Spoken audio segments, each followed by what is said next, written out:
چادر سے میرے باپ کی قمیض نہیں بنتی تھی، میں نے اپنے حصے کی چادر بھی اپنے باپ کو پیش کی ہے۔ اس نے کہا اب سناؤ اور ہم سنتے ہیں۔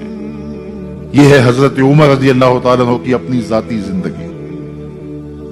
ایاز بن غنم کے بارے میں یہ پتہ چلتا ہے کہ وہ موٹے کپڑے نہیں باریک کپڑے پہنتا ہے۔ اس نے گھر کے دروازے پر بواب بھی رکھا ہوا ہے، چوکیدار بھی رکھا ہوا ہے۔ حضرت عمر رضی اللہ تعالیٰ عنہ محمد بن مسلمہ کو بھیجتے ہیں۔ محمد بن مسلمہ جاتے ہیں اور جا کے تحقیق کرتے ہیں تو ایسا ہی پاتے ہیں، تو ان کو وہیں گرفتار کر کے لے آتے ہیں اور حضرت عمر کے دربار میں پیش کیا جاتا ہے۔ چھڑی اس کے ہاتھ میں دے کر فرماتے ہیں جاؤ تم بکریاں چرایا کرو، تم گورنری کے لائق نہیں ہو۔ ایک گورنر کو بکریاں چرانے پہ لگا دیتے ہیں اس لیے کہ تم نے ان اصولوں سے، ان ضابطوں سے انحراف کیا ہے جو ایک سلطنت کے ذمہ دار کے لیے لازم اور ضروری ہیں۔ دور موجود کے حکمرانوں کو، چاہے وہ عرب کے حکمران ہوں چاہے وہ عجم کے حکمران ہوں، اگر وہ اسلام کا نام لیتے ہیں تو انہیں اپنے اعمال کا جائزہ لینا ہوگا کہ ہم کھڑے کہاں ہیں۔